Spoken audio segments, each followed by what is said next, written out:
But a mental discipline is an essential part of the process of enlightenment. You must have control of your mind. Your mind cannot be controlled by outside forces.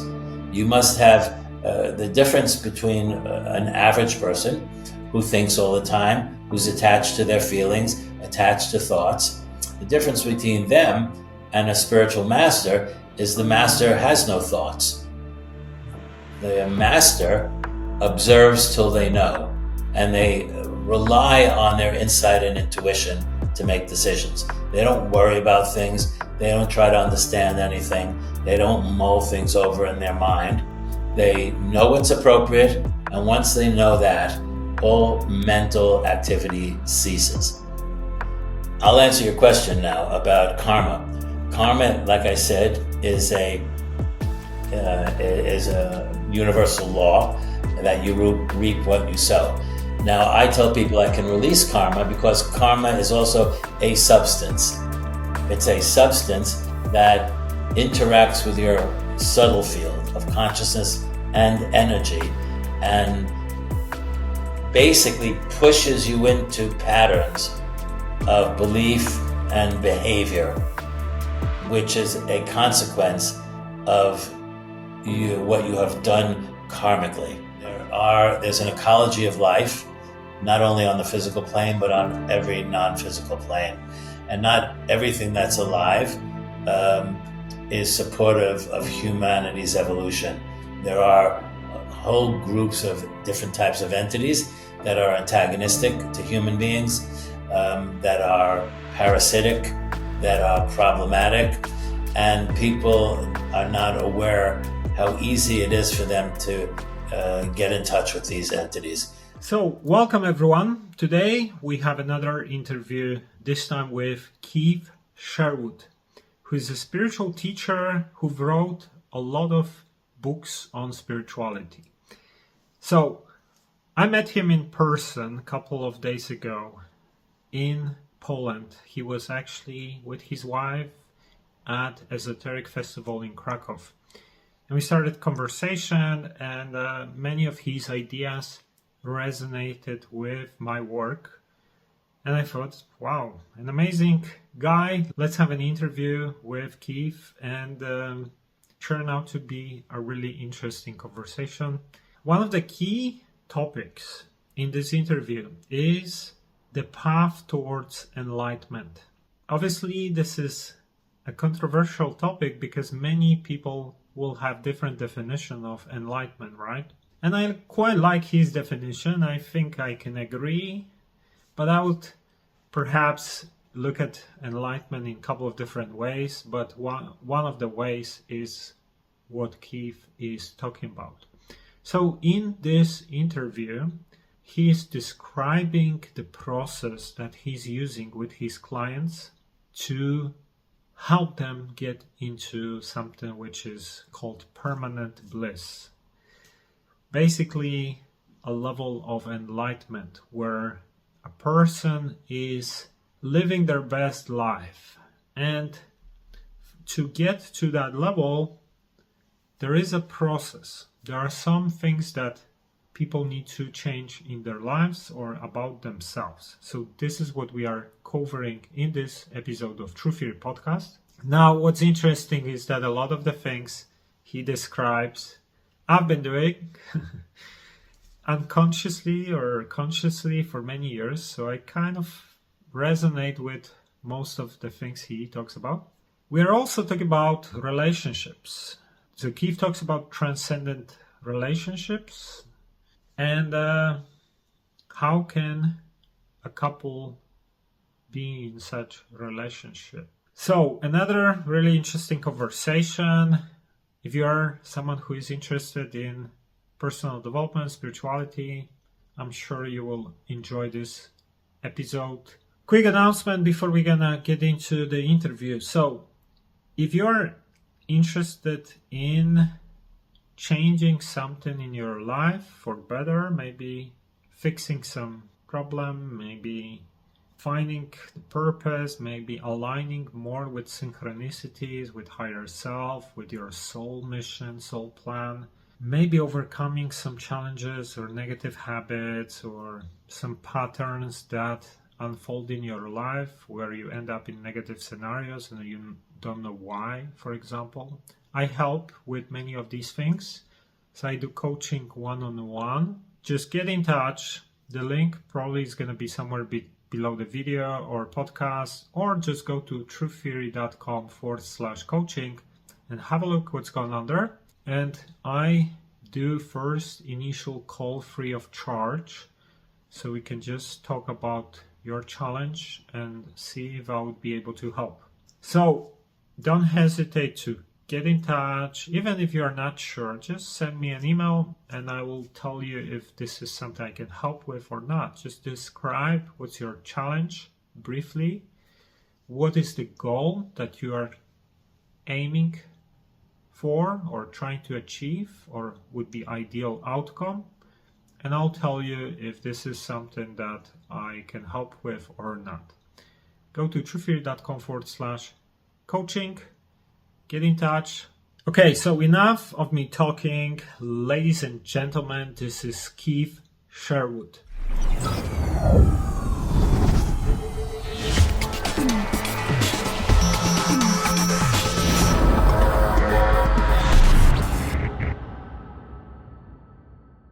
Okay, this is Mike Sigula from truetheory.com, and this is True Theory Podcast. And my guest today is Keith Sherwood, who is a spiritual teacher and author of 9 books on spiritual development, the human energy system, and transcendent relationships. His books were translated into over 22 languages for more than 30 years. Keith has worked with people who have made self-realization their number one priority. His unique ability to experience energy fields has helped the people he works with to overcome the limits of karma and culture and to experience intimacy with universal consciousness. So welcome to the show, Keith. Thank you. Thanks for having me.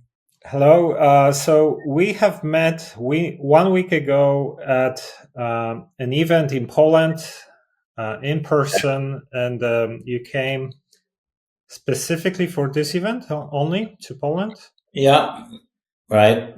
But you're an American living in Europe, right? Yes. For how long? Well, I first moved to Europe in 1981, and I actually was in Poland in 1986, in Krakow and in Warsaw. And I went back to America for 10 years, and then I returned to Europe 24 years ago, and have been here basically ever since. Why you decided to leave your country? Well, it was a synchronicity.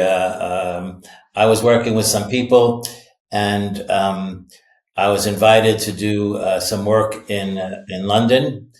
And when I was in London, a German came to my seminar. It was the same time as the Whole Life Expo. He came to a seminar I was giving in a place called the South Ealing Healing Center. And he invited me to Germany and to do a seminar there. And from there, I was invited to go to the Alpbach Conference in 1980. I believe that was in 1981. And this was the biggest conference of healing and shamanism in Europe since World War II. And I was basically discovered. I hadn't written any books yet. I had been only working in the United States. And my work was very well received. And I was invited all over Europe. And so that's how I got here. Is that conference still happening every year now?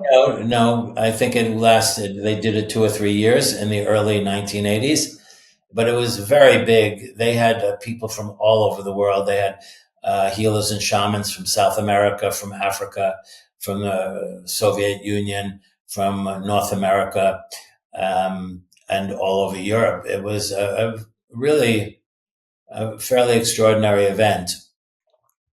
And could you say anything about current events in Europe? Is there any place that maybe you give workshops at that you enjoyed and you would recommend? I'm just curious. In Well, Europe. the climate has changed. The kind of people interested in the events have changed. We're talking about 40 or so years ago. I've actually been doing this kind of work for a very long time, um, since the 1970s in one way or another. The events now are smaller.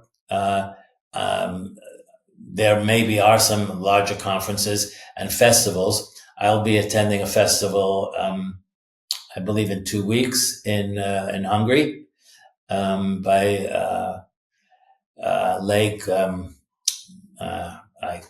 starts with a B.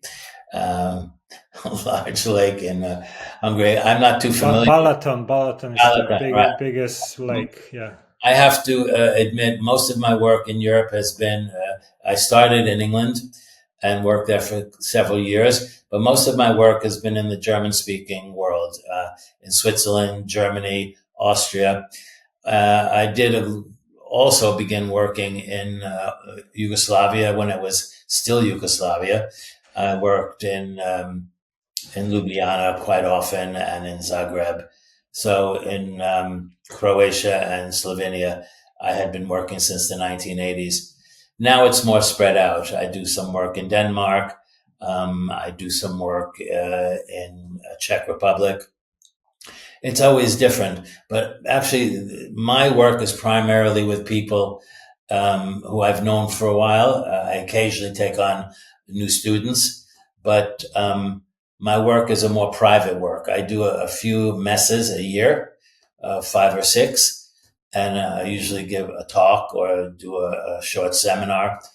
Um, but most of my work is helping people who are committed to their enlightenment. And this is an ongoing work. It's a process. So I have been working with people for over 20 years, doing this. And so my public work is somewhat limited. Like I said, I do some of these messes, and I have a newsletter on a platform called Substack, which is pretty well known, at least in the English speaking world. Mm-hmm. And that's mostly it. I'm kind of getting older and more sedentary, and I'm not running around like I used to when I was younger. And you mentioned the word enlightenment, and I would like to know what's your definition of enlightenment? Well, there are varied definitions. Enlightenment basically means you've reached a state of consciousness in which you've transcended the field of Maya. You have no attachments that can block your experience of bliss. Your bliss is continuous. It's hard to define it in terms of a metaphysical or spiritual definition. For me, I can bring people into a state of bliss or a state, a primary level of enlightenment or self-realization. I can do that for at least temporarily with people to give them that experience. And there are several things that happen. Number one, the existential problem disappears. The problem of searching for something that is apparently missing, like people who feel like there's an empty space within them, or they're searching for something and they don't know what it is, or they have a yearning for freedom, or a yearning for transcendence, a yearning to break out of the cage that their ego has created for them. But when you go into bliss, that existential problem disappears, because the solution to the existential problem of something missing is bliss. That is actually what's missing. The state of bliss is very much misunderstood, because people associate it with energy, that when they go into bliss, they go into this ecstatic state. But this is not true. You can have a collateral experience of ecstasy, but self-realization or enlightenment is actually a form of consciousness, and you can't feel consciousness. You can only be aware of it. So what happens is the existential problem disappears. Then people's awareness shifts back into their body space. Most people are living in the future. They have hopes, they have dreams, they have things they want to accomplish. And that brings their awareness in front of them. And this is something I've always been able to see. People in ancient times had their awareness often in the back because they were looking backwards towards a golden age, which had disappeared. This is particularly true in the Middle Ages in Europe. Okay. Now people live in the future. And, but when you go into a state of enlightenment, the awareness shifts back into body space, which is where the ever present now is experienced. And then they feel something like a buzz. Okay. It's not a vibration. It's as if the life force is now active on a molecular level. And this buzz begins in localized places, depending on the condition of their energy field, but then it expands. And hopefully in a short time, it fills the whole body. And it feels like you've come back to life. You are alive again. There's a kind of experience of wellness and enthusiasm and motivation to experience the world both inside and outside of you that had been missing. Those are the aspects that I focus on, rather than defining what's usually called nirvikalpa samadhi, which is a state of non-attachment. You can still have attachments and go into bliss. You just simply cannot have attachments that deflect or block you from experiencing your bliss. Okay, so basically the process looks like this. I don't have worries, let's say. I don't have these, like, I don't associate myself with external things like my career or my status. No. All of that can remain. You see, I work with people who are living in the world. They have jobs, they have families, they have goals. I mean, I have a family, I have a job. My job is to help people or to facilitate people's self-realization. The important thing is how you prioritize your life, what your orientation is. And if your highest priority is self-realization, then you can have secondary priorities like raising a family, being successful, achieving a certain level of expertise, remaining healthy. I was born in bliss. Okay. I've been in bliss my whole life, and I have lived a very normal life. Okay. And that's as well as my experience of fields. I have experienced energetic fields and fields of consciousness and dimensional fields in the non-physical universe since I was a child. Okay. So yes, people might say that's pretty weird. Because most of my attention is constantly in the non-physical world, not in the physical material world. Although I do pay attention, I do drive a car, so I'm capable of paying attention.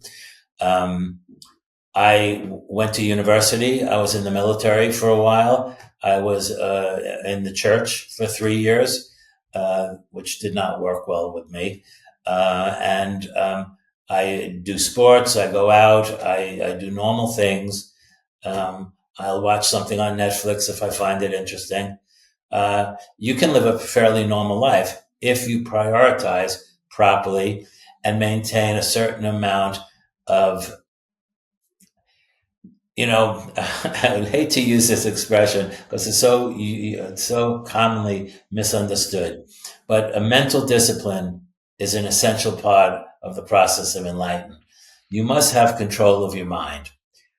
The mind cannot be controlled by outside forces. You must have the difference between an average person who thinks all the time, who's attached to their feelings, attached to thoughts. The difference between them and a spiritual master is the master has no thoughts. The master observes till they know, and they rely on their insight and intuition to make decisions. They don't worry about things. They don't try to understand anything. They don't mull things over in their mind. They know what's appropriate. And once they know that, all mental activity ceases. I mean, they have thoughts, but they are not maybe reacting to external stimuli with emotions and things like There are that. thoughts in the environment around them, but they're not attached to those thoughts. Yeah, that's And that's a very big difference. I mean, I've written 9 books in the English language. So you would think, well, you're writing words. You must think in words. No, I don't think in words. My mind is clear. Although when there's a lot of static in the environment, I will be aware of thoughts, but I will not become the thinker of the thought.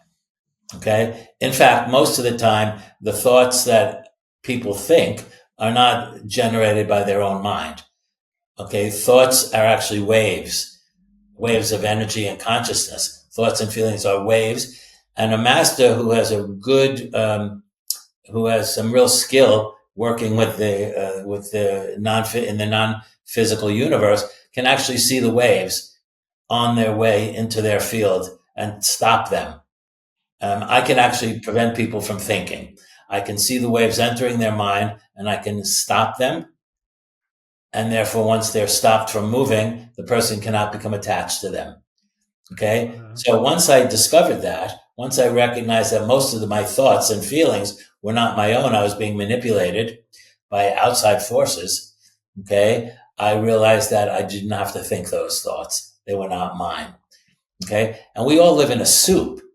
Okay, this collective soup of energy and fields impacting us, impacting other people. Then there's the issue of living beings in the non-physical universe that can be interacting with us without our conscious knowledge.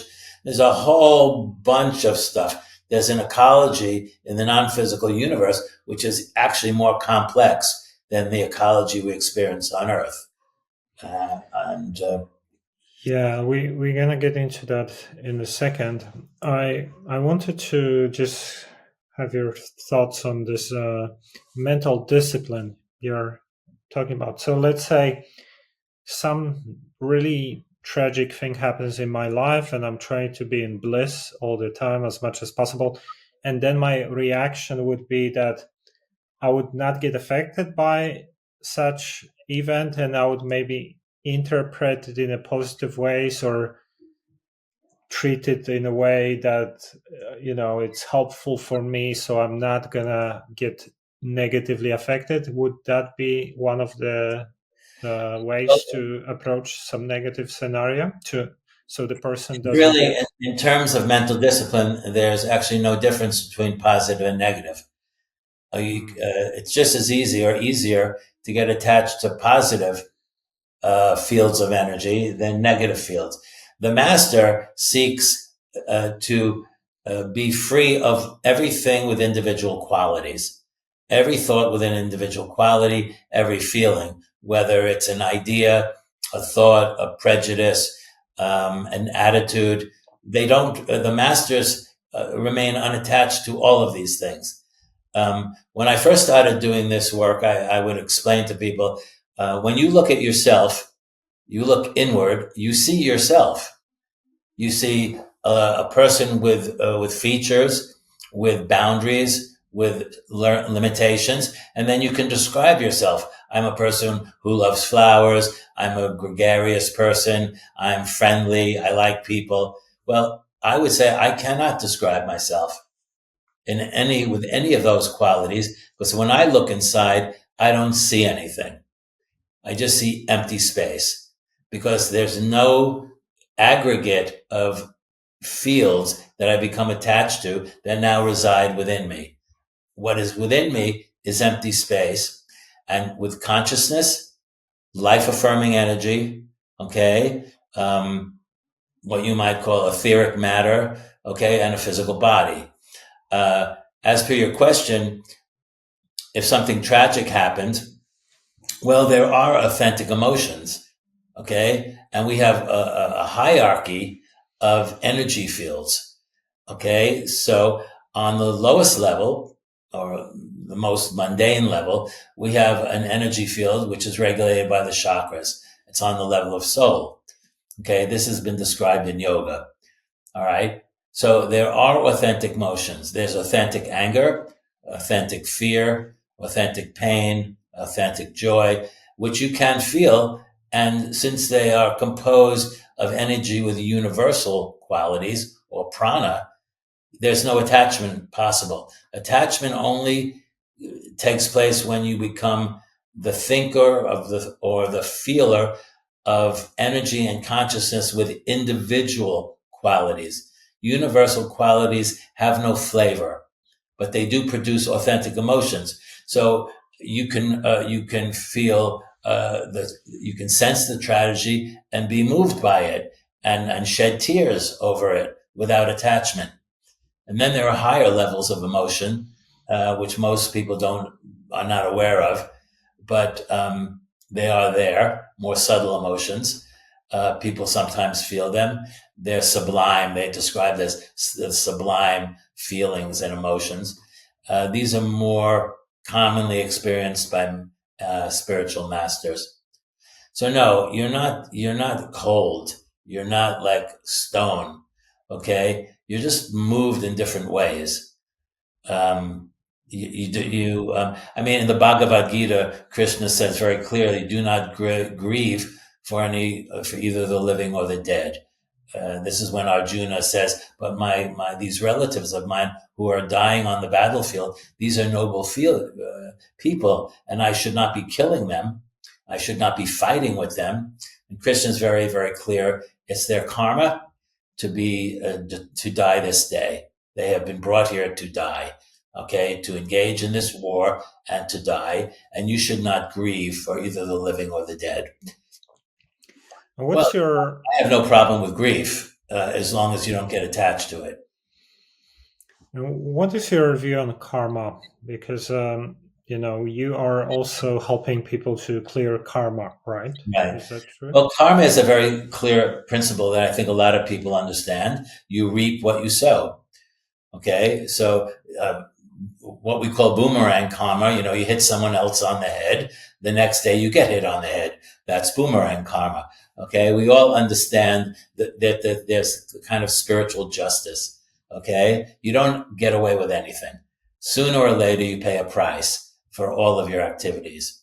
Um, um, I like the Croatian expression, no good deed goes unpunished.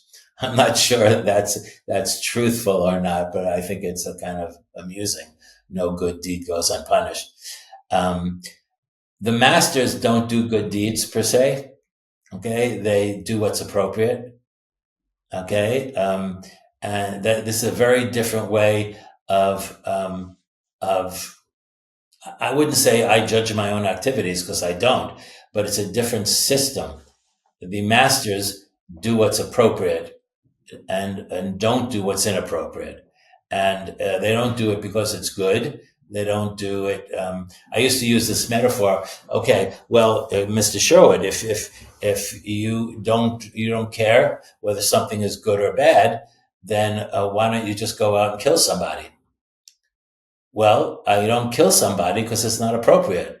I have not found any reason, any situation in which I intuitively understood it was appropriate to kill somebody, so I don't do it.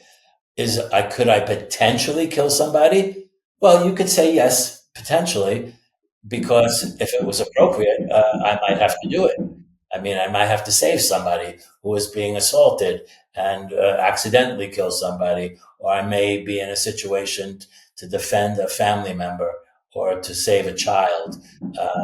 And so I can't say for sure how I would react in the future because I live in the present and I do what's appropriate. So therefore, I don't judge myself vis-a-vis doing good and not doing what is bad. And I think people who are trapped in good and evil, they have a hard time living. They're constantly measuring themselves by whether they're a good person or not. I don't have that problem. I don't really care whether I'm good or not good. I simply follow a higher system of appropriateness.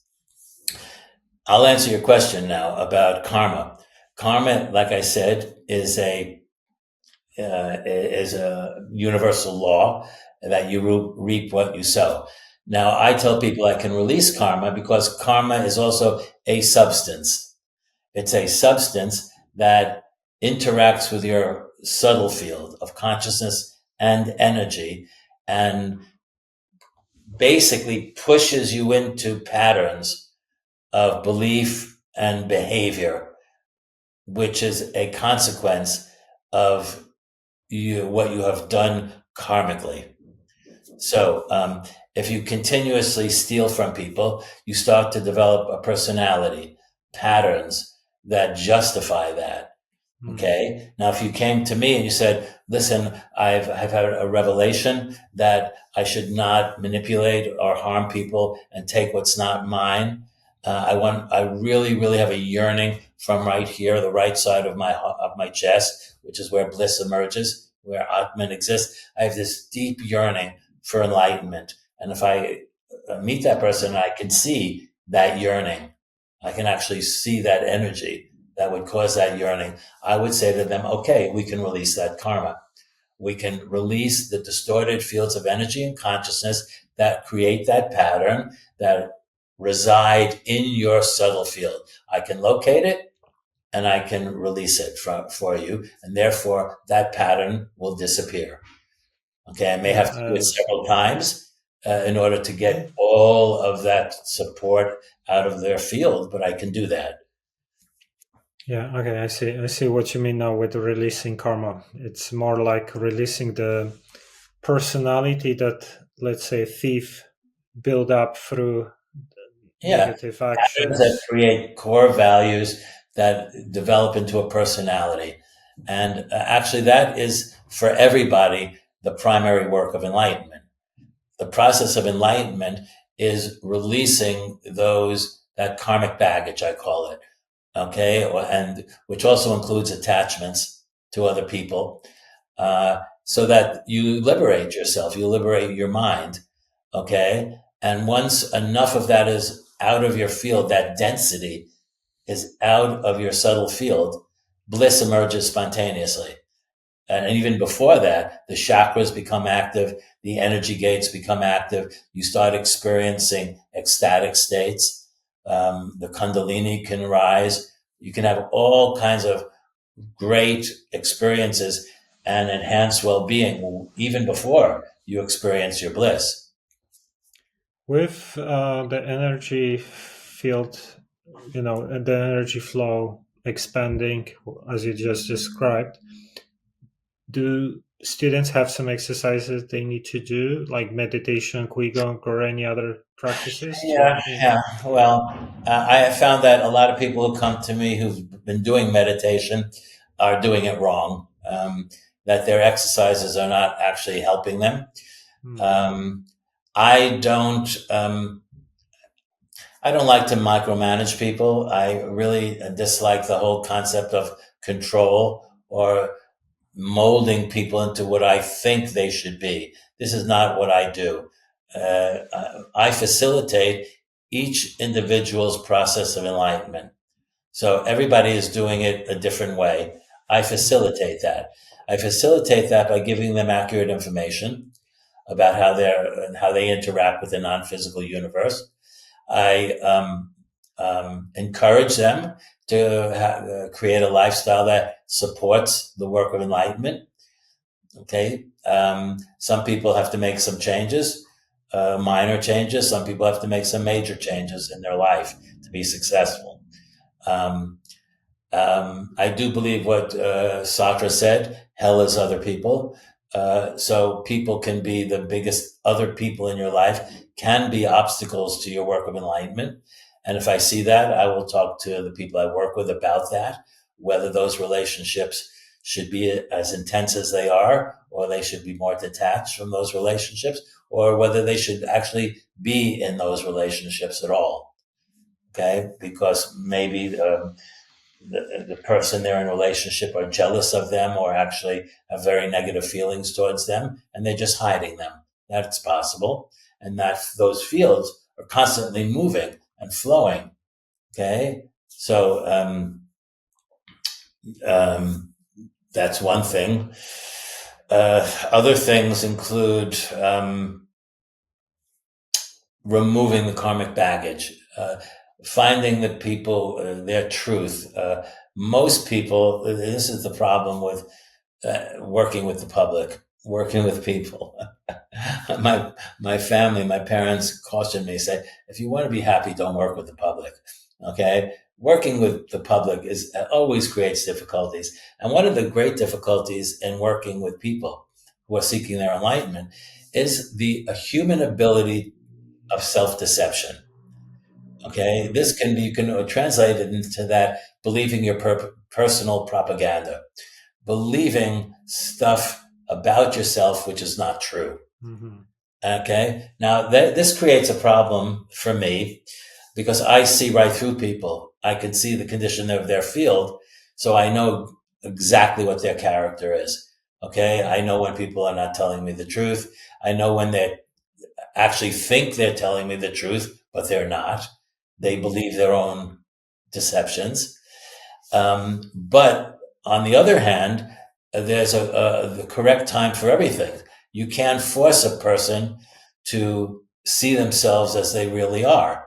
They may not be ready to see certain things about themselves. So you have to be patient. In my role, I have to be patient. I have to wait until people can see their own deceptions. And then they bring it up to me and they say, oh, yeah, I see that I really haven't been a very loving person. I've been deceiving myself. I thought I was loving, but I'm not really. I'm actually, all my love is dependent on what I get from other people. Um, and once they start to see their own self deception, then it's much easier to do the work of releasing karma. Um, so this is an ongoing process because you're constantly collecting karma because you're interacting with people. And since most people are interacting through their ego and are identify with the I, this is problematic. It's like bailing out a boat in rough seas. Okay, you're hoping that you're bailing out more water from the boat than water is pouring into the boat, and you're making progress little by little. The person's field is getting clearer and clearer. But most people identify as an individual. That's the problem. They identify with the I. Ramana Maharshi was very clear. He kept saying to his students, give up the I idea. That was the crux of his teaching. Give up the I idea. The master who's enlightened does not identify with the I anymore. They identify with universal consciousness.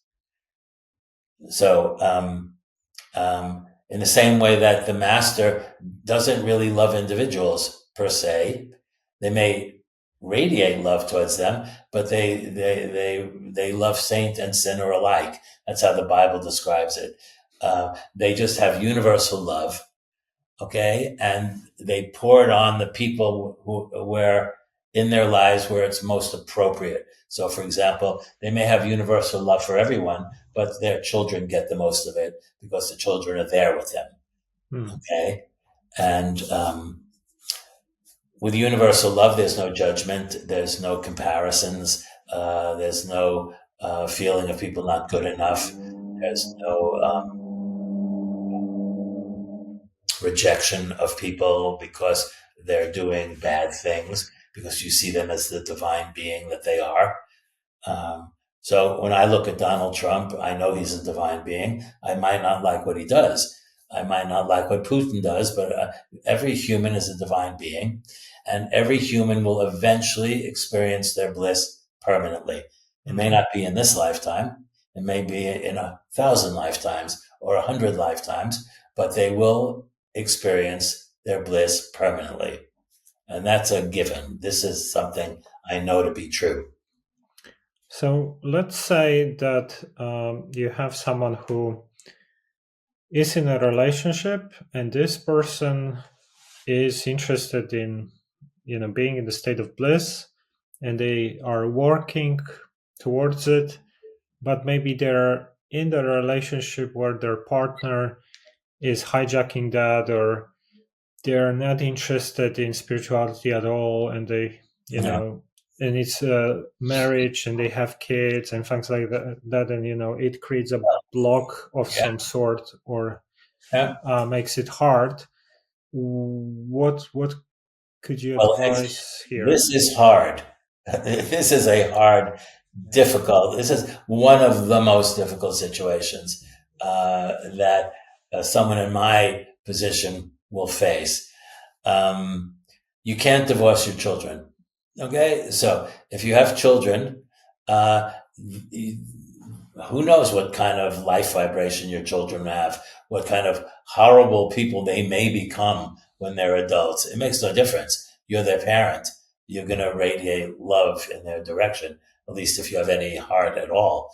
Um, if you have a partner who is neutral, they're not spiritual, but let's say they're just an engineer and they're only interested in the material world. If they're not objecting to the work or actually actively interfering, then there is really no problem. Okay. It's only when they're actively interfering with the work, they really have negative feelings and negative attitudes towards the work of enlightenment, then you have a real problem.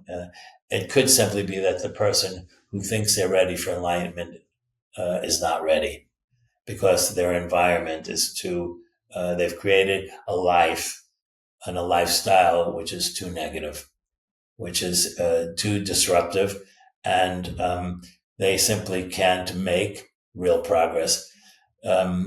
Normally, people come to me. I don't take everyone who wants to work with me. I only take people to work with because I work very closely with people. I know their lives. I know them a long time. I know what's blocking them. And so I have to feel that the person who I'm going to facilitate has a chance to be enlightened in this life. If I don't think they're going to do it in this life, if there's too much in the way, if their life vibration is not uh, high enough, we could say, if they have really no concept of mental discipline, if they have really bad character, then I just tell them that they should do some other work. I'm probably not the appropriate person to work with. Yeah, sometimes what happens is that maybe the couple got together years before, where they were at different state in their lives, and maybe one of the people started progressing slightly different direction into spirituality and the other person not, and that's what creates a little conflict. I actually recently talked to also a coaching client who was describing this type of scenario. They get together like whatever 30 years ago something, and this person is trying to grow spiritually, but the husband is just coming back from work, watching some entertainment and looking at what she's doing with rolling eyes. You read these types of books and things like that, and it's kind of like he doesn't understand her perspective, and she thinks this is just entertainment, nothing really serious, nothing deep. So there is a conflict, but it's because probably the moment they got together, that was so long ago, she was not even interested in that. So they were at different state. Do you think that in this case, maybe there is time for moving into a different relationship if this work becomes so important, and this is not supporting you, or you're just shifted so far from each other that maybe it's time to move on into a It may not only be a partner; it could be parents who are antagonistic. It could be grown children who are antagonistic to the work of enlightenment. In these cases, there's a whole spectrum of choices. The person could keep the work very private. This is what I suggest people do first. Just don't show it around. Don't do it. Don't do your meditations when your husband is around if he's antagonistic to it. Don't leave your books around. Don't talk about it. This is your process. It should be actually protected. You should put a fence around your own process. It's a kind of sacred process, the work of enlightenment. It's not something you should be talking about to people who are not in the process with you. That's one thing. That could work in some instances. In the most extreme, it may be time to move away from a partner. Maybe you're sick and tired of that person. You've had enough. Your children are grown. You have no reason. You feel they're totally antagonistic to your lifestyle. Well, I don't demand that people do that, but some people realize that that's a better choice than to stay with someone who is constantly negating what they consider Yeah. valuable or so. This is a problem. I've encountered all of this kind of stuff. I've encountered. It's not only antagonism to spiritual work. Um, there are people who come into relationship with you, and then they have core values where, for example, let's say you have a sister, and she has to be the prima donna. She has to be the dominant child in the family. Well, she could be projecting at her sister uh, all kinds of distorted fields of energy and consciousness to make her sister submissive or weaken her sister or do all kinds of negative things to something. I don't like to usually talk about this publicly because people are offended. In the modern world, we're all supposed to love one another and care about one another and share positive things with one another. But I'm a realist because I see the underlying world, the world that supports the physical world, and I know now that there are people who have really distinctly negative patterns, and they feel perfectly okay about manifesting that. Okay, everyone is the hero of their own personal drama. So even people who are um, disrupting another person's spiritual life, they actually think they're doing something that's okay. They don't see that's a problem. They don't think there's anything wrong with them. I think it's very, very common for people to justify their behavior to themselves and their activities. And on the other hand, most people don't think their thoughts impact other people or their feelings impact other people. And that's the great mystery of the Kali Yuga, the age we live in, that people don't recognize the impact of thought, that you can project negative thoughts at other people and basically disrupt their ability to be themselves, to disrupt their ability to experience their authentic identity, to achieve their goals. And this is going on all the time. I want to say something here because this is really interesting. So last year I was doing a session with someone who has some psychic abilities, and this person said that that they picked my mom, that she's supposedly, because she tends to worry a lot about me, right? She has these patterns, and she said, "Oh, she's disrupting me through her worries, through the fact that she's worrying about me, that hijacks my behavior."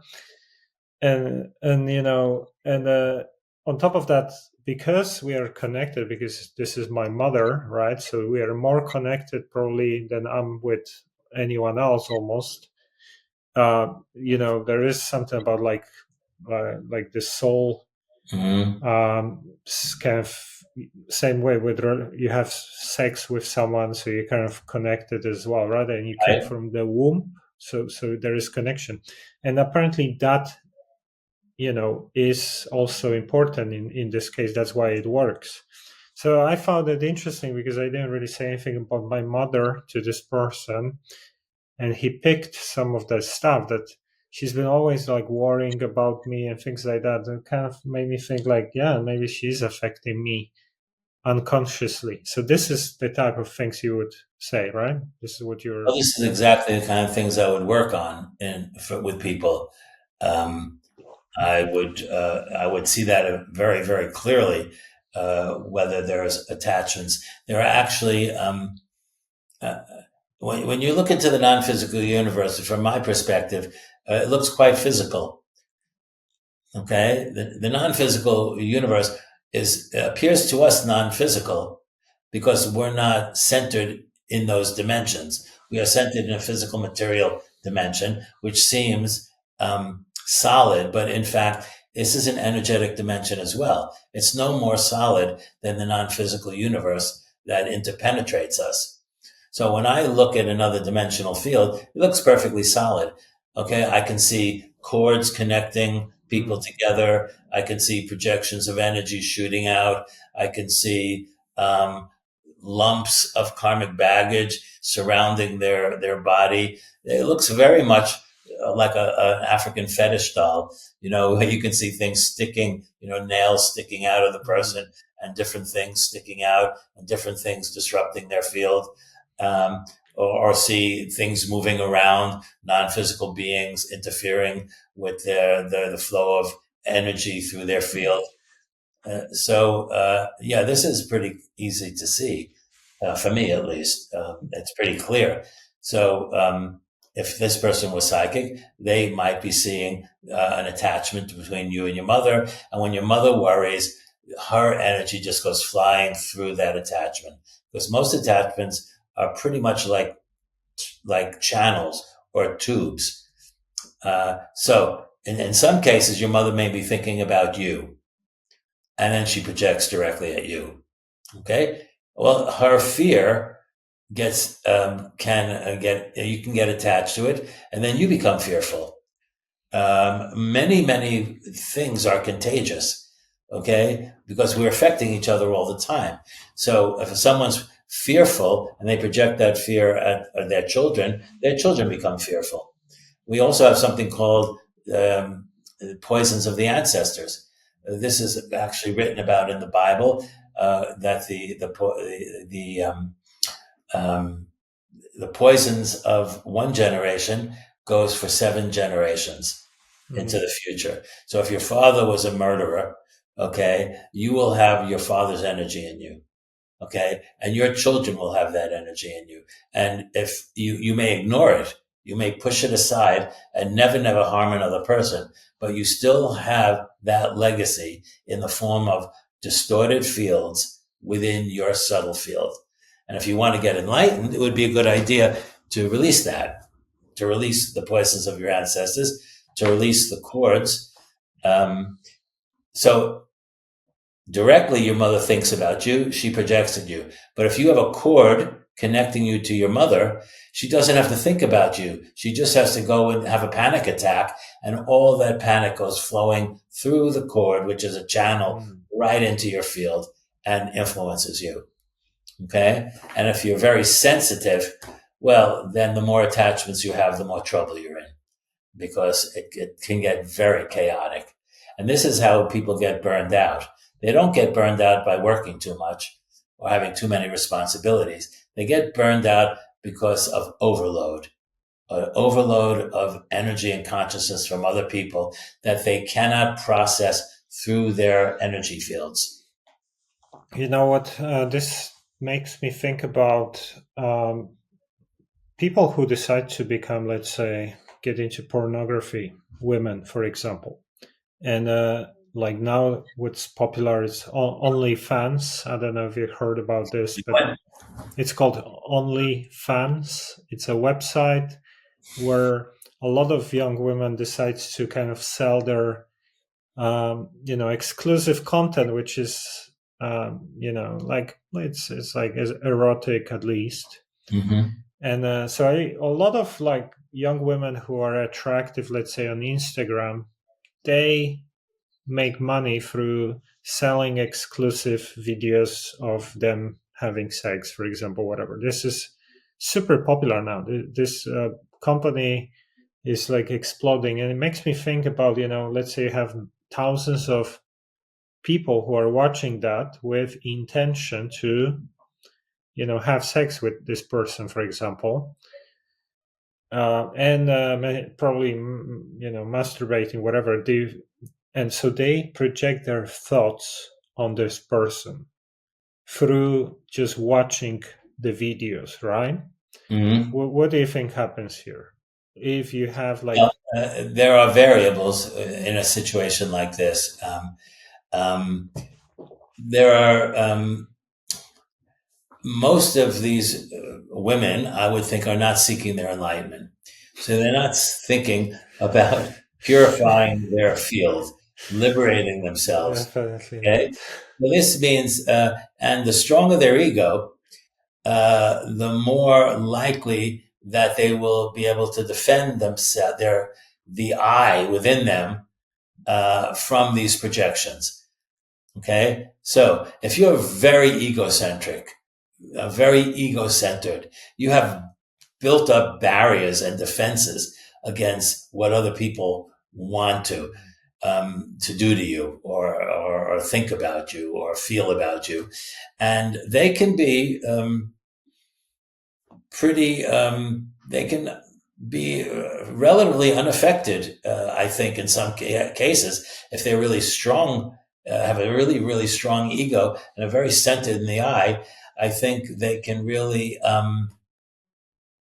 defend themselves against a lot of this. And but if you're more sensitive and you're not totally centered in the I and ego, well, then you have a bigger problem, because as you seek to liberate yourself from attachments, okay, your ego gets weaker and weaker, and it's supposed to be replaced by your authentic mind, which has the power of universal feminine energy and bliss, or consciousness, pure consciousness. Um, and if you are seeking that, and then you're performing activities which people are bombarding you with their egotistical, I-centered projections, well, you're going to suffer for that. That's going to create some real problems for that person. That person might have a total personality change as they are filled up with all of this distorted energy and consciousness, or they could burn out. It'd be a real wellness problem for them. You can get sick from projections. Projections can create very quickly symptoms, migraines, colitis, problems sleeping. All of these can be caused very quickly by an inundation of projections from other people. So, and it also depends on exactly what they're selling. If it's just nudity, where they're not interacting with other people and having sex with them, well, then they would be less um, prone to problems energetically. But if they're having sex with people who have really negative energy, or a lot of karmic baggage, or who are very who pour out their, some people broadcast their negativity, well, then they're going to absorb more and more from other people. So there are a lot of variables, but I would suggest that if someone's seeking their enlightenment, they're not selling pornographic um, images of themselves, or engaging Yes, of in course. this kind of sexual activity. As a matter of fact, I don't normally work with people. I actually ask them that question. I ask them if they're involved in any unusual sexual subculture, because this is very problematic in the work of enlightenment. Um, so, Yeah, that's what I also think that I was being shown, because I used to do one of the ways I was getting my insights about some of this work, let's say, is through like downloads from my higher self, but also I was doing plant medicine sessions, and there I would get access to a lot of insights, and I would be shown, for example, sexual activity, which, let's say, one is where you have two partners in love, and they're having sex, and this is okay. But the other one would be this type of activity, or where there is a dominant, like BDSM, whatever, these types of like you said, different types of activities, and then I would be explained that this is being harvested by negative entities. So to me, like, if a person is not like freely having sex, for example, that creates like connections with all these people, right? Now you are picking up from them. All right. And then on top of that, because there is no love in the act of sex, there is no protection. And typically, this type of sexual energy will be harvested by negative entities as well. So Well, this this is is a whole other topic that I have to deal with on a basically a daily basis. There's an ecology of life, not only on the physical plane but on every non-physical plane, and not everything that's alive um, is supportive of humanity's evolution. There are whole groups of different types of entities that are antagonistic to human beings, that are parasitic, that are problematic, and people are not aware how easy it is for them to get in touch with these entities. And this is really problematic because one of the things it immediately does is weakens people's natural boundaries. When you interact with non-physical beings, your boundaries are weakened, and that makes it very hard for me to work with people, because when I'm releasing karma, it's not just karma I'm releasing entities as well. Um, of course, you could also say that everything's alive. I mean, that's a basic yogic doctrine, that there's consciousness everywhere. This justifies. It's interesting because I read a long article, I think in The Economist or the New York Times, about Japanese sex dolls. Because to me, I cannot imagine how you could feel a connection to a sex doll. These more modern ones that are really human looking and can talk to you and interact with you through AI or whatever they're using. But the Japanese believe very clearly in Shintoism that everything has the life force in it. Even so, therefore, a rock has the life force in it, a sex doll has a life force in it, and you can connect to that life force. And therefore, what you're doing is you're experiencing an animate relationship with something that appears inanimate. And so when I read that, I said, well, maybe that's what they're doing, because I could not imagine how I could have a good time with a doll and think that that's a satisfying sexual experience. I can't even imagine that, but actually they can. And if you're brought up in a culture where you believed everything was animate as a child, and maybe even did some work to try to come into union with a rock or a plant or something. I mean, a plant is actually pretty easy to become into a sense of community with a plant. This is easy. I actually recommend people do that. Um, I lived in Oregon for a long time, and there's a lot of old growth forests there. And I could immediately feel, as I walked into an old growth forest, I could feel the prana blasting out of these huge old, what they call mother trees, these very old, big ponderosa pines, or what different Douglas firs, the different trees that we have in Oregon.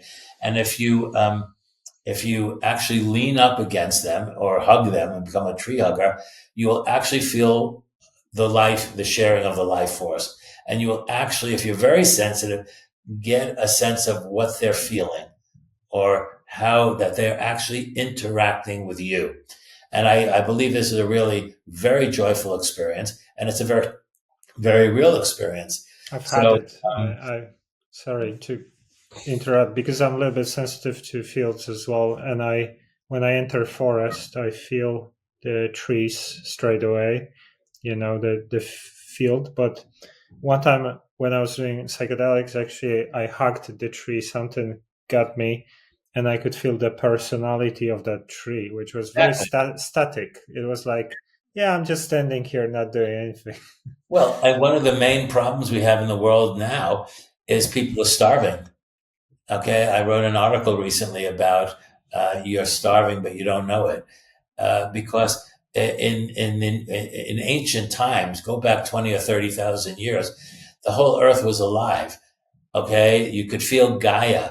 You could anywhere you walked where there was vegetation, you would feel the life force that you would share with everything else that was alive. It was prevalent in anywhere where there was vegetation and animals. And this was, you always, I can't even imagine how you could be depressed in an environment like that.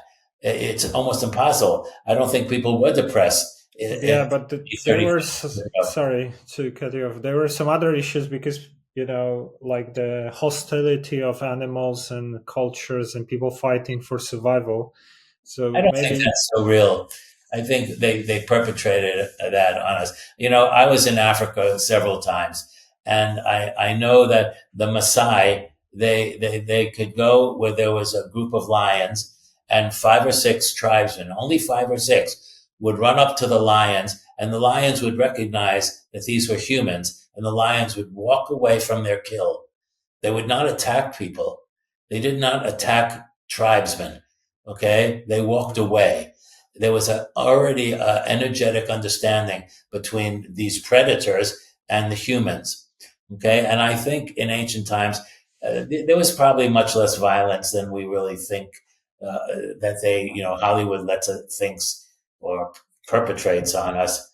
Okay, and I think that this feeling of oneness with Gaia was very prevalent. I lived in Alaska for several years, and as soon as I got there, I just felt the life force, not from the trees, because they don't really have very big trees in Alaska, but the animals, because the animals were everywhere and they were free and they were pouring out their prana as well. And you felt this rapport with, as if you were part of the ecology.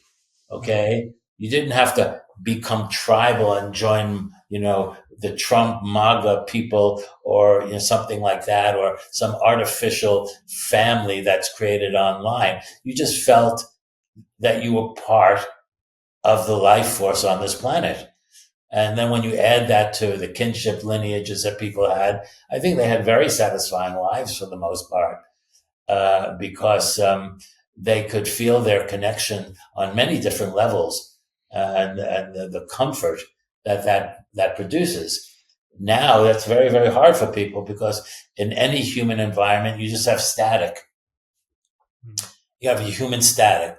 People worrying too much, wanting too much, being too fearful, being full of anxiety, full of pain, suffering, not having what they think they need, not achieving their goals. And this is being poured out all over the place. And we live at the end of the Kali Yuga, which is really a very low point in in uh, in the human condition. The collective human field, which we all share, is at its most polluted level in the past, maybe since the beginning of our species. So right now things are quite difficult for the average person. Not so much for the people seeking enlightenment, because the metaphor in yoga is the darker things become, the more light there is from one little match. Okay, the more light produced. So people seeking their enlightenment now, actually, this is a very good time to do it because progress, the potential for progress is very great. yeah. When people are too happy and feeling too good, they're not seeking their enlightenment. They're pretty satisfied with their lives. But now, when people are starving inside, there's so much missing that is natural to being human. And now they're seeking. They have an existential need to find a solution to the emptiness that they experience. Yeah. I also think that the part of, let's say, the negative beings manipulation of this planet is the destruction of organic life, and through that, first of all, because everything is alive, right? So it's through us, because we are the ones manipulated to, Yeah, destroy organic life through capitalism, materialism, things like that. But when we do that, first, all the life beings, animals, and life forms are suffering, right? So exactly. that energy gets harvested, let's say. And the second thing is, like you said, we are isolating ourselves. We are turning everything into synthetic world, Hmm. and then we become more isolated from the natural world, which is enhancing our abilities and things like that. Because, like, I feel, I'm sensitive, so I feel the difference when I go to nature, or I'm meditating exactly outside barefoot, around the trees, or I do qigong around the trees or something. The difference is enormous if I, in comparison to if I'm in the apartment, let's say, So Yeah, it's well, like, this future that the materialists predict for us with AI, doing this and technology and everything like that. This is, I think, nonsense. I don't think this is going to happen. I don't think Shakti will allow it. I mean, people forget who's really in charge. Okay, Shakti. You know, Negative and positive and their relationship and balance are all determined by what Shakti wants. There's a drama going on. Okay, we're part of the drama on this planet. This is a drama that is interdimensional. There's a historical aspects to it. Um, I think that with the Kali Yuga ending, and actually this epic, which has been so extremely negative, is ending next year. Okay. okay. I So think she, sorry, the Kali Yuga is ending now, exactly. the next year, 2025, this is my intuition, and I'm not Wow. alone in this. There are many people, I think, who are interested in metaphysics, as you know, who actually believe the yuga is about to end.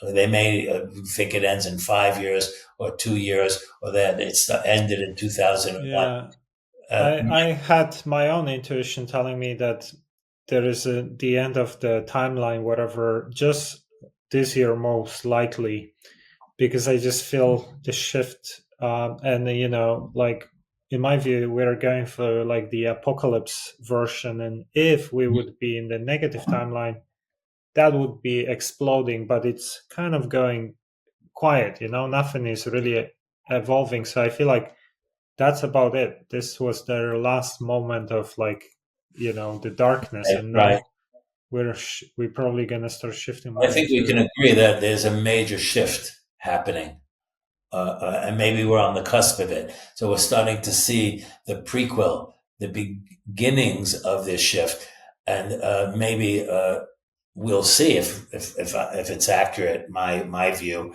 if the shift accelerates next year.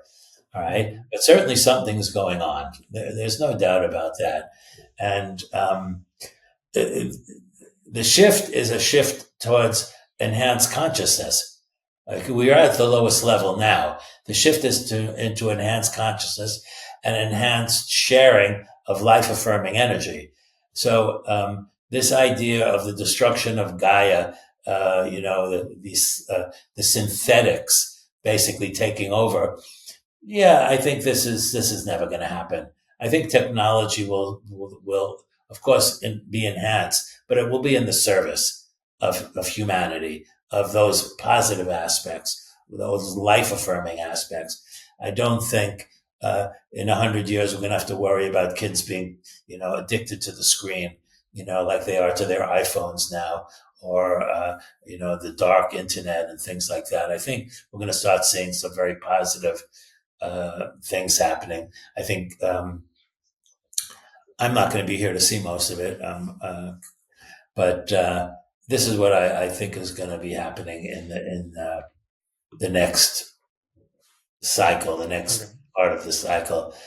And Can you also tell us a little bit about what is transcendent relationship? I saw you have a book about relationships. Can you talk a little bit about that? yeah, in a transcendent relationship, basically, you're not accepting the limitations. And I'm not talking about this crazy tantra that people are doing, which is the license to do whatever the hell you want. I don't. That does not lead to transcendent relationship. Transcendent relationship is where two partners support each other and recognize um, that their relationship is enhanced as they move closer and closer to the enlightened state. Um, One of the problems with transcendent relationship, the whole concept of it, is that it's really not available to everybody. You first of all, to have a transcendent relationship with a partner, you have to have a you have to have the life vibration that are compatible, and not everyone has that.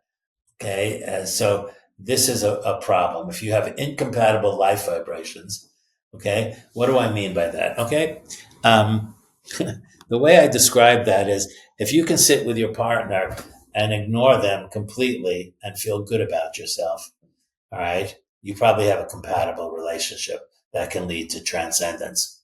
What do I mean? It means that the way they are doesn't annoy you. Mhm. The way you feel around them doesn't irritate you. You feel completely at ease with them. It's as if you're flowing with them, okay? As if nothing needs to be said, okay? Because there is just something beyond an understanding. It's like a synthesis of Mhm. oneness in which you kind of recognize you're both on the same team. Okay. You're both in it together. Okay. Now, this doesn't mean there are no little hiccups that you don't fight about some things occasionally, but usually the fights are not even real fights. They're just a little bit of stormy weather for a few moments while one of them's venting for a little while, and then it's over. Um, when people who have that kind of compatibility then support each other, then their their lives are oriented towards their evolution, their progression as human beings. Okay, so they experience um, usually a lot of intimacy. Most people, their intimacy is very intermittent. They can experience intimacy for a few moments, maybe once every few months with their partner when they have sex, perhaps, or when they have a deep emotional experience with each other. But with in the transcendent relationship, intimacy is constant. There's this constant feeling of oneness with the person, which transcends all the little problems of daily life because you're living with Mhm. that person. So of course they're going to be a little bit of, you're two separate people. So there will be a little bit of friction once in a while, a little rub. You don't necessarily enjoy the same things. You don't like the same movies. I mean, I'm married. I think I have a transcendent relationship, but I cannot sit with my wife at night and watch German reality TV. I cannot do it. I cannot watch this stuff. I pull my hair out. Okay. I prefer, if we're going to do that in an evening, I prefer sitting here in my office and watching something I enjoy, usually something with zombies or something silly, something American would like. She's Okay. European. So But there is this no compromise. we accept There. that about each other. We don't give each other a hard time about it at all. And there are many things that we like to do together. And the things that are different, we give each other room and space because we're not needy. I don't need my wife's constant attention. She doesn't need my constant attention. There's an understanding of what kind of people we are. There's a familiarity that allows us to be at ease with the little um, um, habits or traits that each of us have from our upbringing. And I think the transcendent relationship is a process that leads to a deep, deep sense of oneness. And so what you have is the potential for transcendent relationship as people get together. They usually have no doubts about the relationship. There are some similarities to the idea of soulmate, but a soulmate is too exclusive. You don't have one soulmate. You have many, many people who vibrate the same way you do. That would make it possible for you to have a transcendent relationship with a diverse number of people. And it's just, I mean, it just seems natural and appropriate to be with that person. I feel like sometimes if you understand what was the initial intention, why you wanted a partner or why you get together, you can kind of, based on that, you can predict a lot of these things. That's kind of what I feel like sometimes, because let's say if someone has a superficial intentions, some kind of, I'm looking for a partner that is good looking. That's the main thing for me. Maybe, I don't know, good in bed, whatever. And she's thinking about, I need a guy with a lot of money, whatever.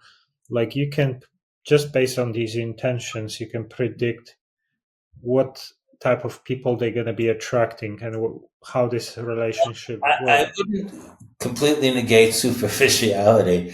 Um, Superficiality does not negate a transcendent relationship. I mean, you can find your partner very erotically stimulating, okay? And that's one of the things that attracted you to that particular person. But, and that can have some significance, some real significance in the relationship. But the issue of transcendent relationship is something else. It's an undercurrent, okay, um, that permeates everything you do with that person. So it permeates the sexuality, it permeates the communication, it permeates shared goals. Okay, so you could throw in a little superficiality. Yeah, I want her to be really beautiful, or I want him to be very good looking, or I want him to have money. But as long as the life vibration is mutually shared and there's understanding, the desire for money does not negate the transcendent aspects of the relationship. And that's exactly what I'm talking about when it comes to the work of enlightenment.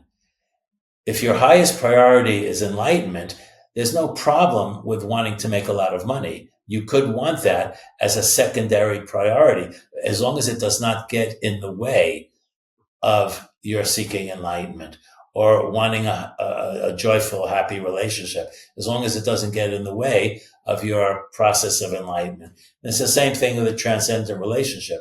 If the transcendent relationship is essential and it becomes part of the matrix of your relationship, it doesn't matter if you chose your partner because she was beautiful or he had money, as long as the transcendent parts permeate everything. Okay. And because many people have needs and desires that you could say are superficial. Oh yeah, he'll only go out with a beautiful woman with long legs and blonde hair. So what? If they both have the same trend, the same life vibration, and they both seek transcendence, great. He got the beautiful woman he wanted, and they have a transcendent relationship. Mazel tov. That's great. Because we are physical beings, and people have their karma, so they have their needs and desires, and that plays a big part in partnerships. Who's going to be your friend? Who's going to be your life partner? Things like that. So Um, I don't think that those superficialities are destroy a relationship.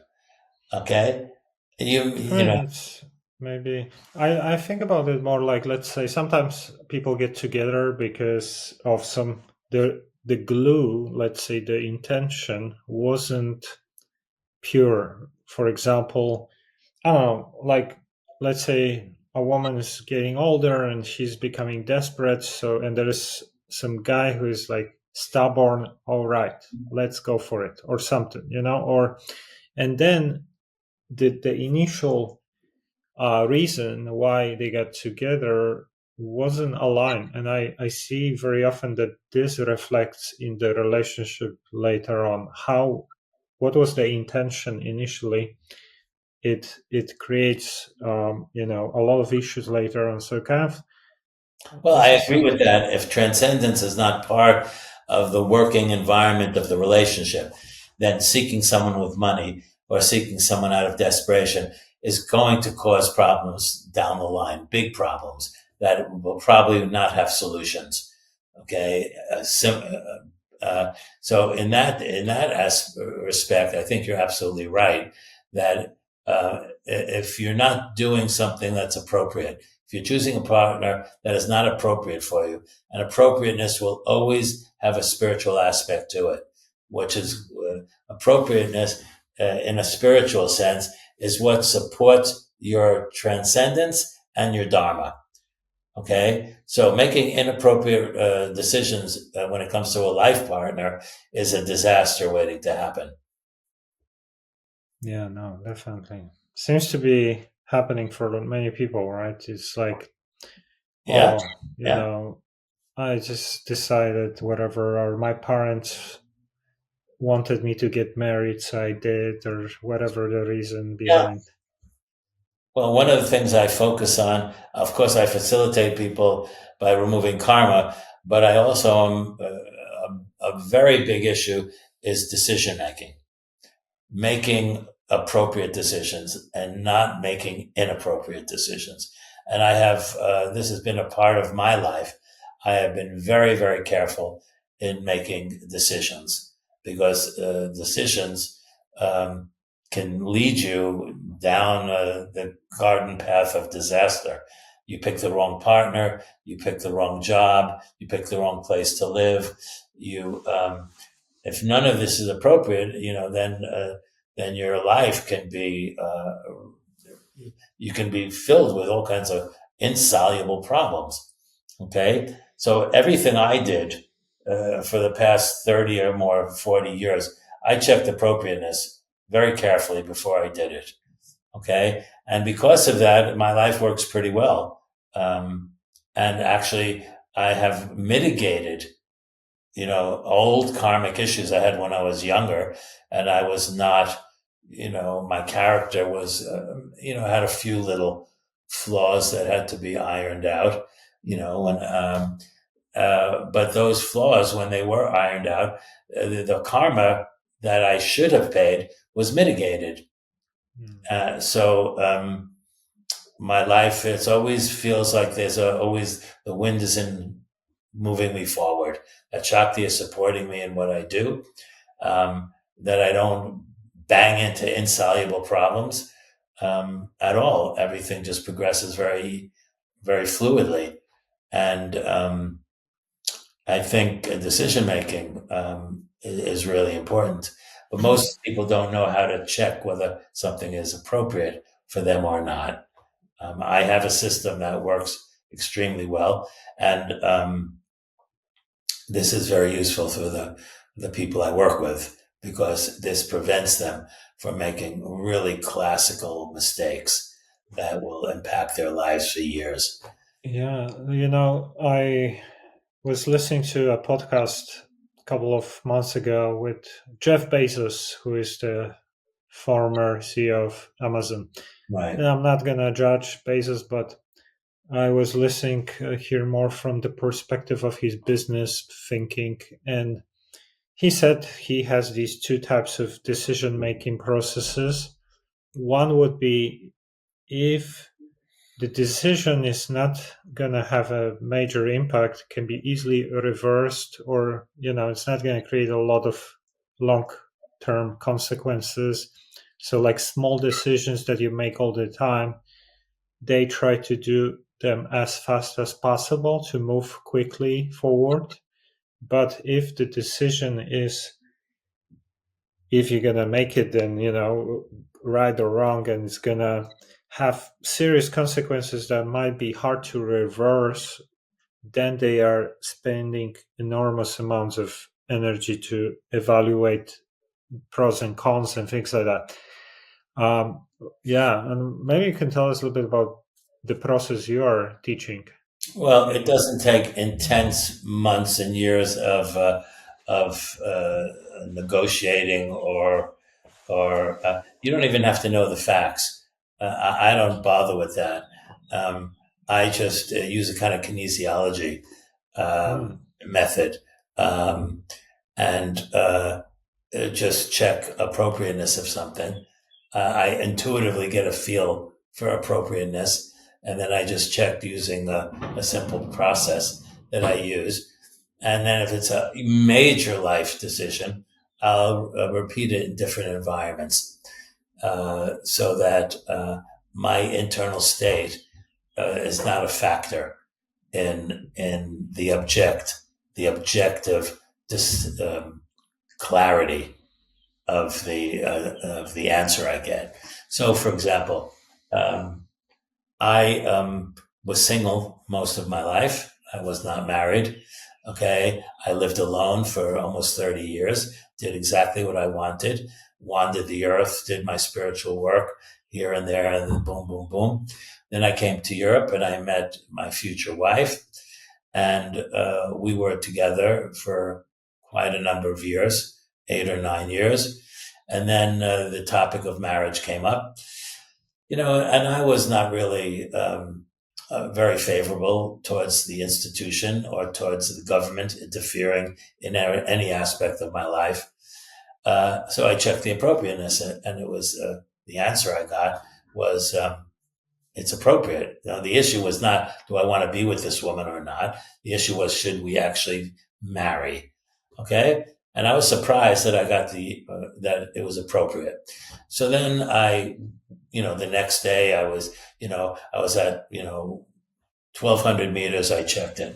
Then I was down at 100 meters, I checked in. I checked if it was cloudy out. I checked it if it was sunny out. I checked it if before I ate lunch. I checked it after I ate lunch. I mean, I didn't really do it that way, but I checked in different environments With where it might be kinesiology. a factor that influenced the objective information I was getting. And each time I checked, it was appropriate. So after a couple of days of checking in different environments, then it was over. There was no thought about it any longer. It was an appropriate decision, and we married. I didn't think about it. I had no negative. There was no internal trying to understand, will it work, will it not work? All mind stuff ceased because I knew it was appropriate. And the same thing with every other major decision we make, where we lived, what we would do. Once it was determined it was appropriate, which happened very quickly, I would check a few times in different in situations. Then all mind stuff ceased. Okay, and But you, that's how I do it for the people who I work with. If but they ask, you, sorry. When you check with kinesiology, like what your body's reaction is, yeah, yeah, and you but just I check also it know several. intuitively. Okay. I mean, I've been, I respect it tremendously because it's always proven right. I've used it for many, many, many years, and I have ways of validating it. I have different ways of doing it to validate the answer. Okay. I'm very careful about it because people ask me to check their decision making sometimes. So of course I have a responsibility to make sure of its accuracy. And, um, Anyone can be taught that for themselves to use. Well, the problem is that part of the reason why it's accurate for me is because I'm not centered in my ego or the I. So I have no predispositions for one answer rather than another answer. Mm-hmm. So, for example, did I really want to get married, or did I not want to get married? That never came in. That's not an issue. The issue in appropriateness is not what I want. The issue in appropriateness is, what does Shakti want? What does the universe want for me? That's what I'm looking for in appropriateness. What is the universe going to support? Not what Keith wants or doesn't want. And so I'm centered in my authentic mind. I'm neutral, and I'm waiting to hear what the universe wants for me. And then I do it, because it always works out to my advantage, to my benefit, okay, in the long run, and to the benefit of the people around me. Would you say that this is more like connecting with the higher self, that it comes from the higher self? You can say that, but I don't use that vocabulary, because for me, I always stay centered in my authentic mind. You can say the authentic mind, which is not the ego or the I, is the higher self. So since I'm always centered there, and I have been for most of my life, when I can be neutral, I can be neutral when it comes to my will or my desire. Okay, that's not part of the equation.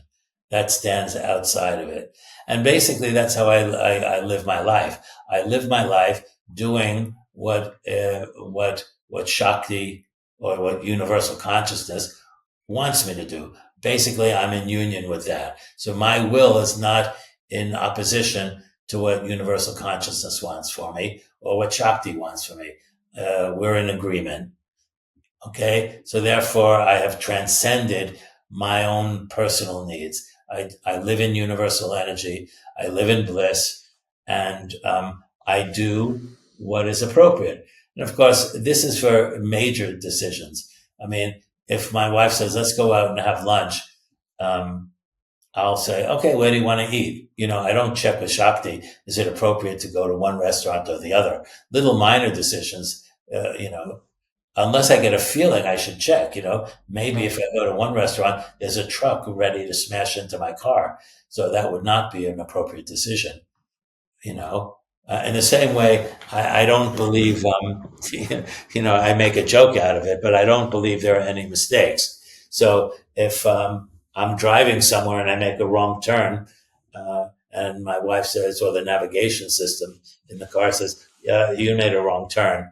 I say, no, I didn't make a wrong turn. I don't know what was waiting for me if I made the right turn. Maybe another car was waiting to smash into me. Maybe Shakti just did me a favor by letting me make a wrong turn. So, I don't have any problem with that. But when you say that these major decisions are part of what the universal consciousness wants for you, but there is a balance between, let's say, Keith's preferences and the allowance of universal consciousness. Because I feel like, let's say you found your wife attractive because she's your type, so that was you. But then, would it be appropriate for you to continue your life together? Seems to be yes. So it's kind of mixture. Right? It is, yeah, you can say that. In the same way, if I go to a cafe and I see a bagel and a croissant, I have to decide what do I want more today, the bagel or the croissant. But that's not going to affect my dharma. These minor things are not going to affect my dharma. My dharma is my purpose for being here, and what I'm inherently supposed to achieve, and how I'm supposed to be with other people. What part of me is going to be expressed? All right. Picking a croissant is not going to change that. All right. It's not going to influence or prevent me from moving inextricably towards living more of my dharma, or more effectively living my dharma. My dharma was to be with my wife. Fortunately, I found her extremely attractive. So part of my dharma I assume was I was going to be with a woman whose life vibration was the same as mine, who were going to be exceedingly well uh, connected and comfortable with, and I was going to enjoy being with her for several reasons. One, she's funny. Two, I find her attractive. Three, so in the pursuit of my dharma, yeah, I got some other benefits along with it. The universe sprinkled a little bit of angel dust. Like, yeah, you're going to have a cute wife that you like being with, and this and that and the other thing. So, yes, you could say there are human factors, but in the drama in which we're participating in, the drama, I've written books, all right, so I know that the book exists in my mind before it exists in physical reality. Okay, and the book, you could say the book of life, okay, which is written by Shakti under the guidance of universal consciousness. They already know the end. There's no surprises. Okay, the end is well known, and living your dharma is simply participating in the drama as it unfolds, as it is written. You're just doing your job. You're doing what you're supposed to be doing, and that's the best thing you can do.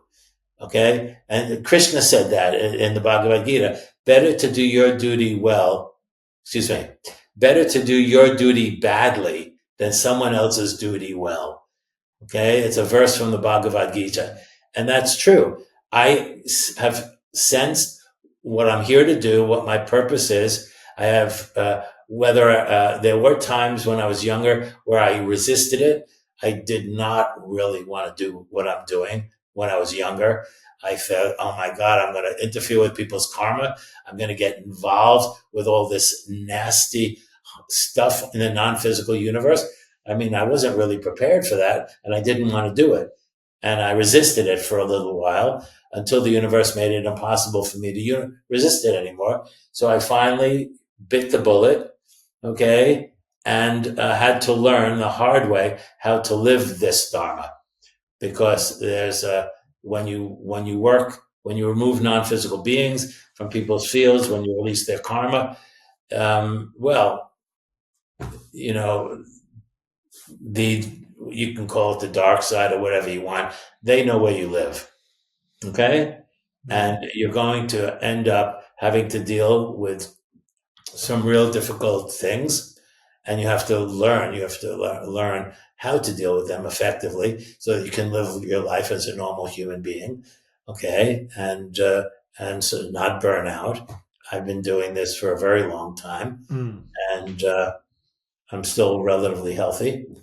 And you said you're resisting the path.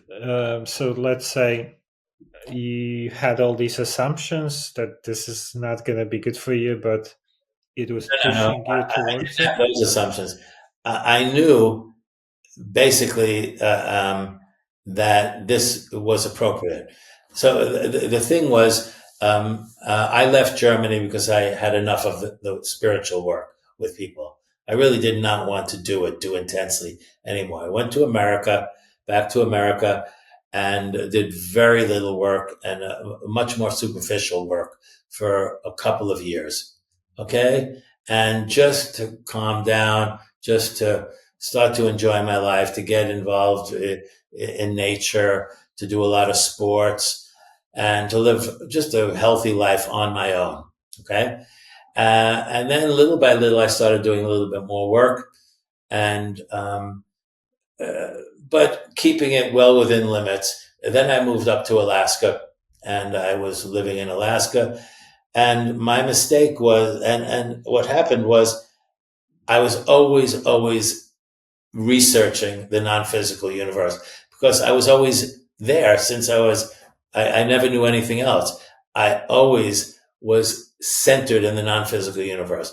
And when I was a child, I was flying around the house at night in my sleep with conscious awareness, completely lucid. I was seeing things. I was doing healings. I mean, I was just spontaneously always filling my scope with the non-physical universe. This never changed because I'm fully, extremely aware of the non-physical. Even when I'm talking to you, I'm aware of what energies flying around, moving around. Okay. So as I studied more and more about this, I learned more and more about how it worked, how things interacted. Um, and at a certain point, I figured out how to release karma. Okay. And then I decided I am never going to do this with other people. Okay. Because then I'm going to get stuck in this. I'm going to be helping people and in a way that puts me at risk because energy's flying all over the place and it's going to be flying out of their field. And I really was not very technically advanced by then. Okay. Mm. Then I went down to Seattle to do a seminar. And at the end of the seminar, a Botticelli kind of woman, okay, not the kind of woman I felt that was my type, but just this ethereal, blonde, wavy hair, like she was on a seashell, like a Botticelli had just painted her.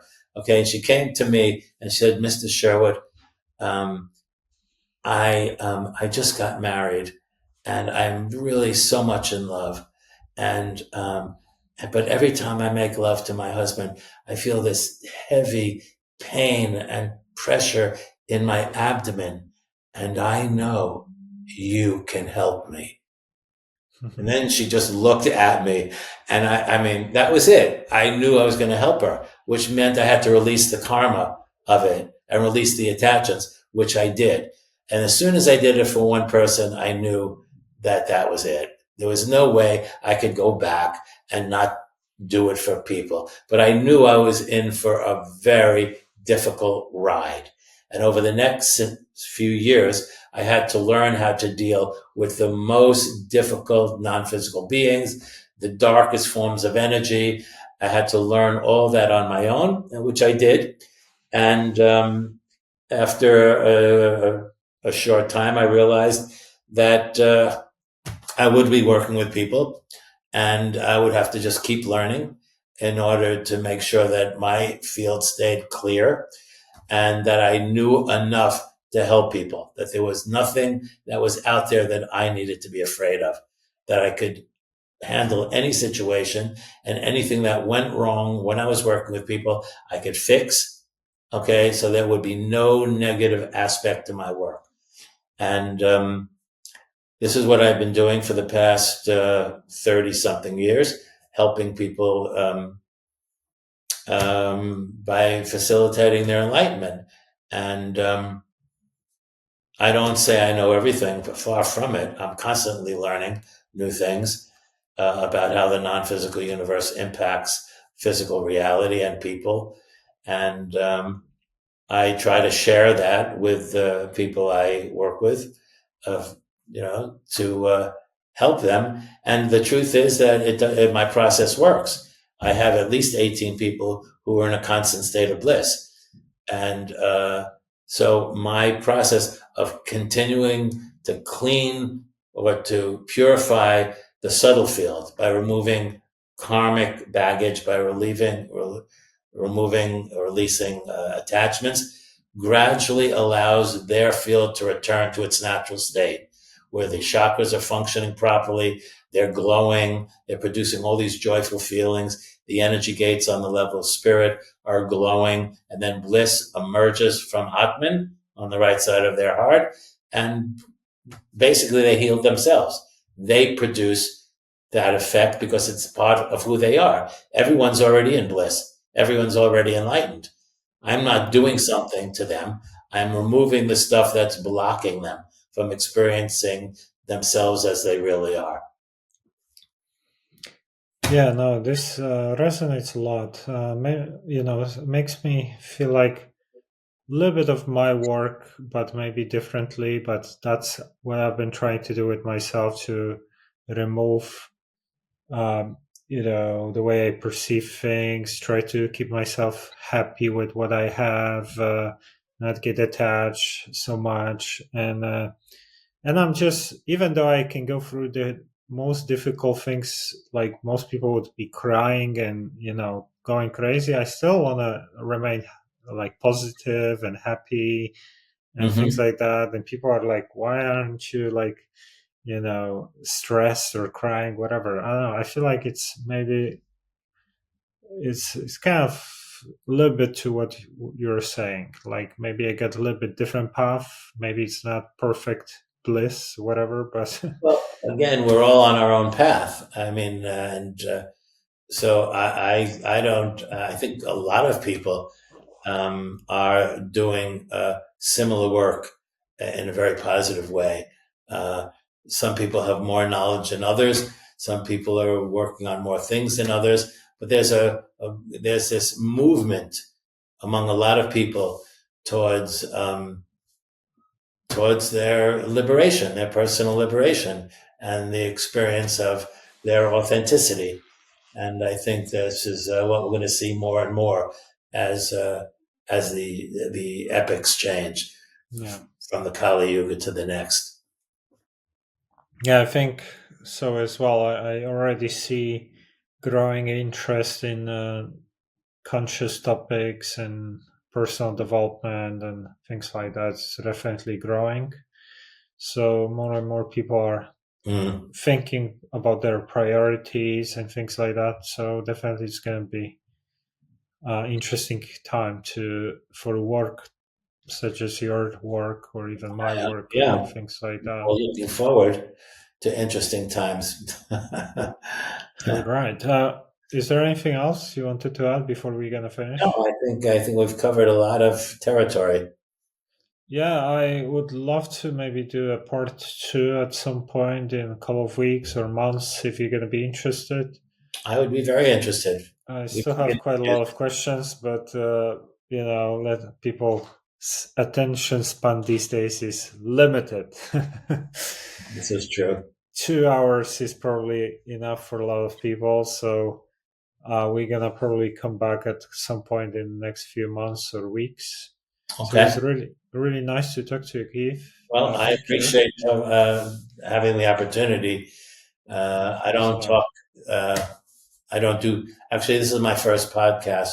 I've Oh done wow. some interviews, but like I said in the beginning, I'm pretty private. Mostly private. So this is an interesting experience for me as well. Yeah, no. Maybe the universe wants you to start doing more podcasts.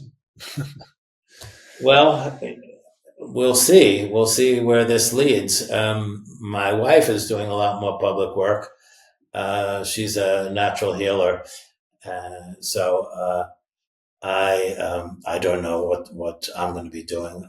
I have kind of a lot of people I'm working with intensely at the moment, but there's always room for people who have the yearning for enlightenment.